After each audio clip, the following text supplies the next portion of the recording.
200 million Muslims living in India. That's the second largest Muslim population in the world. And you're saying that wherever Muslims live, there's... If Muslims become more than 30%, that country is in danger. That sounds like hatred. That sounds like language of hatred. It's easy to say hatred. I'm being kind to them by not letting them come to India. Article 14 of the Indian Constitution guarantees the right to equality, as you know, for all persons living in India. I can tell you that's a misinterpretation of Article 14. Article 14 guarantees equality of equals. I'll give you an example. Are all people not equal? All people are not equal. Muslims do not deserve equal rights to apply for citizenship. There's no such thing as equal rights. They are not in an equal category. I mean, there's 200...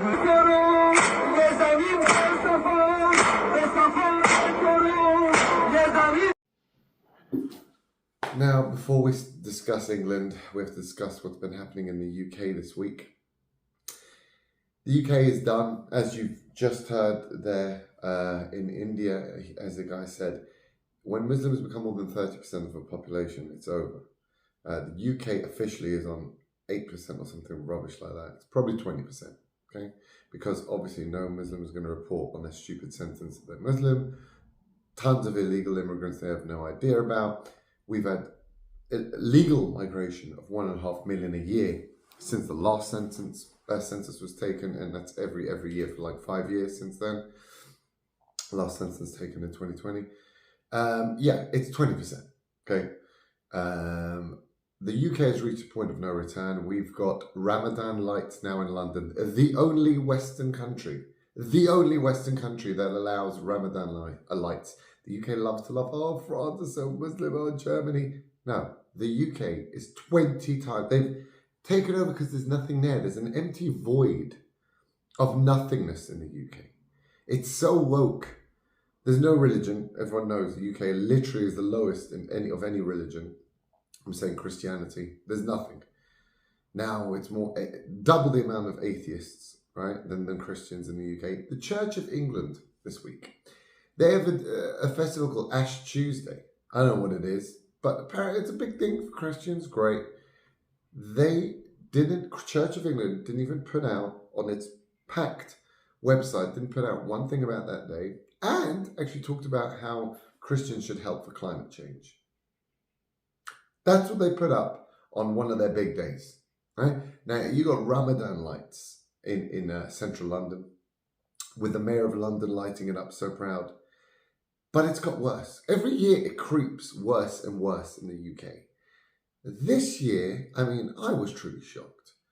The king, who again, some say has converted to Islam, by the way. I don't know, but that's what they say. The king went, and if you look, he allows them into the depths of Windsor Castle. I want you to look at the roof. I want you to see the amount of crosses on that place. It's literally a bastion of Christianity. And look at what, just look, have a look, see him, see what's happening there.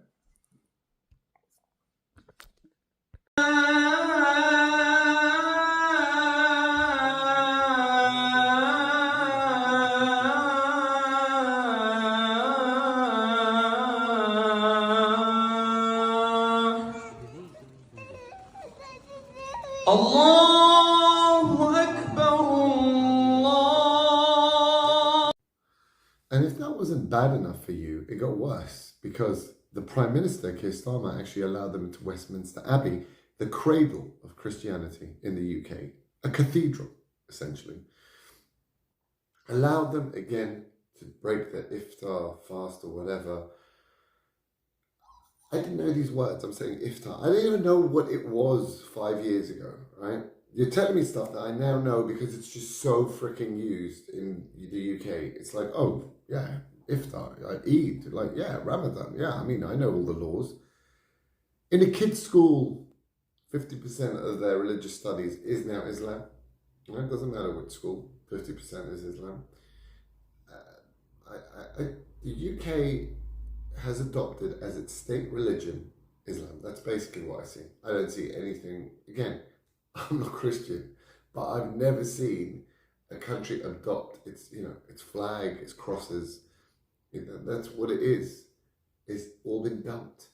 Soon they're going to say, put the crescent on the flag. Come on, don't be undiverse. This is for multiculturalism. There's nothing, there's nothing bad. What's wrong? Ramadan lights and teaching Islam and iftar meal in the Westminster Abbey. Like, come on, it's only a little thing. Yeah, that is called taking over the country. Again, not allowed in France, not allowed in Germany, not allowed in any of these countries that you think, oh, they got so many more Muslims. No.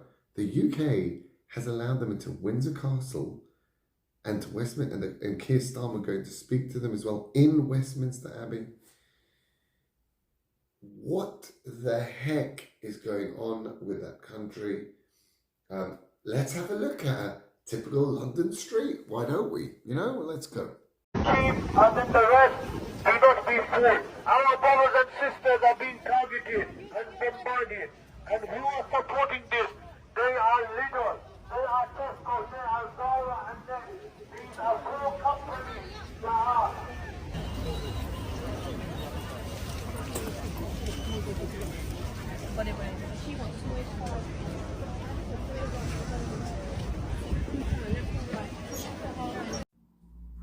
I mean, how can you look at that and not be upset? How can you look at that and not see a full takeover? They've wiped out. That's it. You're done.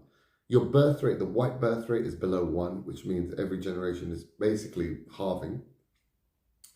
The Muslim birth rate must be very, very high. It's definitely above 2, right? Which is a replacement rate. Then you're importing 1.7 million every year. And 700,000, mainly whites, leave. This is full takeover in 10 years. I got friends there telling me, oh, it's fine. Yes, there's a lot of Muslims, but they don't do anything. And it's true. They do not do anything in the UK. They are very quiet. But Windsor Castle, Westminster Abbey, Prime Minister, 2-tier policing. What happened this week? The council, the statutory judicial council just said, if you're a woman, you're a male, you're a woman or an ethnic minority, you get less of a sentence. It's an excuse to give you less of a sentence. This is 2-tier policing in your face. The judge has to take that into account. Oh, he's Muslim? Okay, less of a sentence. This is madness. No country does this. You think you're normal. This is not normal country. This is absolute. Dubai doesn't do this. Frick's sake. No country allows this 2-tier policing for Muslims. Robert Jenrick, the Conservative Justice Secretary, just introduced a bill for cousin marriage. No chance. Even though they have 38% abnormal kids, putting burden on the NHS and everything. So you want to ban smoking. You want to forget all that. Banning smoking is nothing about having kids born completely degenerate and the state having to look after and give special things from this kid from birth till he's like 80. A smoker has a small window at the end of his life where you have to take care of him, and that's the burden. This guy's for his whole life, and they're 38%. All of the mental retarded kids from these cousin marriages. I'm doing it from an economics perspective again. It's absolutely absurd. It's absolutely absurd that this is allowed to happen. Again, Keir Starmer, I'm not hearing about it. Islamophobia, we're waiting for the Islamophobia laws. I mean, we have it anyway. The hate speech laws essentially is the same thing. The Online Safety Act, again, is essentially the same thing. I don't know where the UK is going with this. So, yeah, that is the state. What else have we got from Keir Starmer? So we've got the 2-tier policing. We've got the Islamophobia laws. We've got the Ramadan lights. We've got the iftar meals. What do you not see that your entire country is being taken over? Gone.